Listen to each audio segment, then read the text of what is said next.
Three reasons why goals fail: infrequency, under accountability, paradox of the end goal.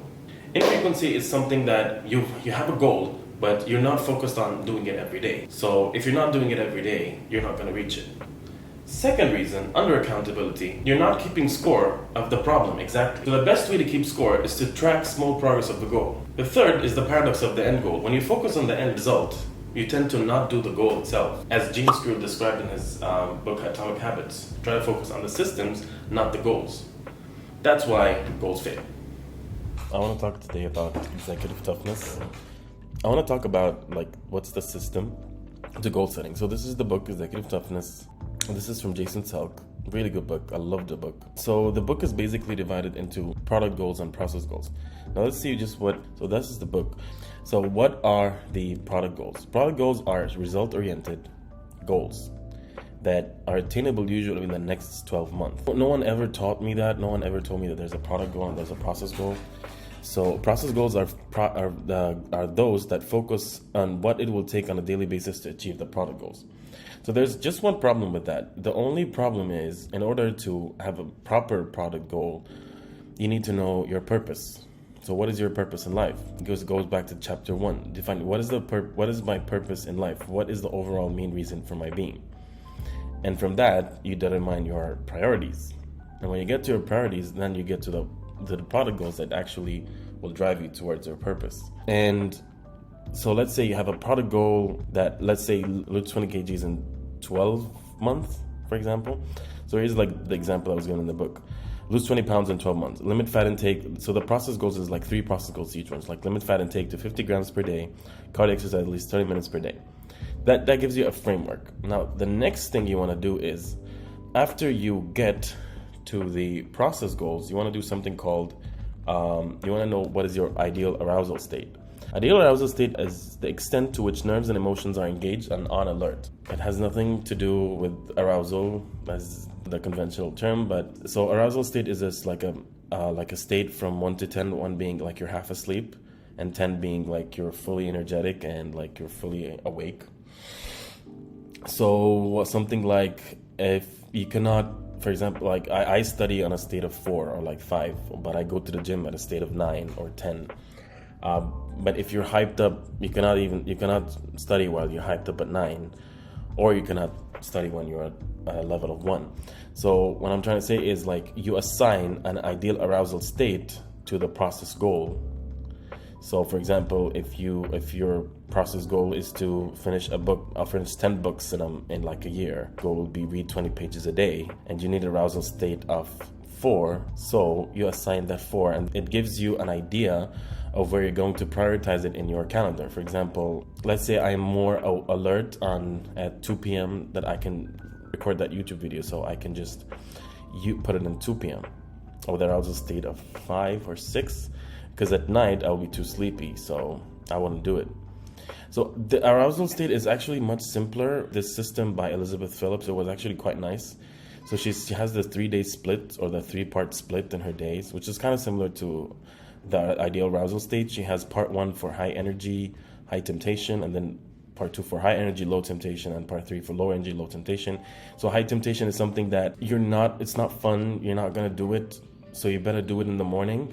This is also discussed in the book. It's called Eating Your Big Frogs. I think her system is simpler, but you can use whichever. It doesn't matter as long as you have a system. And then the last chapter, in chapter 9, he discusses something called the mindset.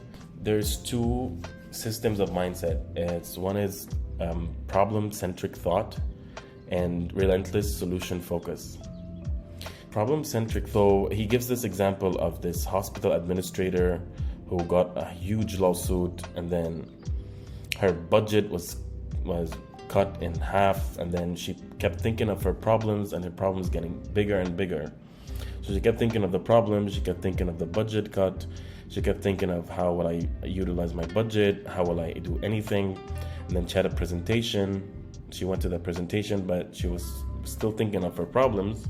She was going to the presentation, she didn't prepare her notes. She actually got a different presentation and presented from her mind, and then she actually messed up the presentation, and it did not turn out really well. So But he also gives the example of the relentless solution focus administrator who still had the lawsuit, but she noticed that she was focusing on a problem and negativity and the self-doubt, and then she said, what is one thing I can do differently that would make this situation better? And then she thought, I will just consult my team about probable solutions on what we can let go of, what we don't need, what is redundant, and just let go of that so that we can get more out of our budget. So, and then she looked at her calendar. She know that she had a presentation. She prepared the right presentation. She came 5 minutes before. She presented the presentation, and she continued her day. But whenever a problem arose, she again asked herself, what is the one thing that I can do differently that can make this situation better? And she added plus one solution. Plus one solution is basically you're gonna come up with a solution. The solution might not work, so you always have a plus one solution. You just add one more solution and you keep doing that. It's just a habit of CEOs, which I really like. The next thing I want to talk about is, so if you really want to fuel your process goals, the next thing to do is to add your whys. So this is something I learned from John Gab and Vash from the Entrepreneur community. It's amazing community. Like, go check them out. It's an amazing community. And they will go check out the website. So goals are gonna get you interested, but your whys are gonna get you committed. So there's three types of goals. There's something called the ego goal, and there's others people's goals, and there's heart goals. So just very short summary about this. Ego goals is something that just makes you proud. I want to do this. I want to get like $50,000 to get this car, for example, and show off. Other people's goals is, for example, if your parents are pushing an agenda, and let's say they want you to be an engineer or a doctor or something, and then you're making their goals come true. Heart goals are goals that it really moves you from the inside. For example, so the example that was given was there was this charity or building schools or helping people or helping those in need. You really feel for them, and that feeling is huge. It moves you so much from the inside. What I'm trying to say is, be aware of what goals or why do you do these goals. If they're ego or other people's goals, it most probably will not get you that feeling or that drive to do them. So try as much as you can to focus on hard goals. And this was very enlightening to me, because I didn't know that. And the last thing you need to do is something called performance evaluation. So this is a theory between perfectionists, where you're trying to do something to reach a perfect state, where it's actually impossible, because really a perfect state can never be reached. And once you reach a perfect state, there's someone who always can come and create something better. However, what you can do is to get a performance evaluation state, in the sense that every day, at the end of the day, you ask yourself 3 questions. In the book, it says 6 questions. In the beginning, for the first week or 2, you can just go with 3 questions. What are 3 things that I do well today? What is my number 1 most needed improvement for tomorrow? And what is the one thing I can do differently to help make the needed improvement? So if you do this every day, you will have feedback on your process goals, and you can find pockets of time where you have free time or more time that you can schedule and make your life easier.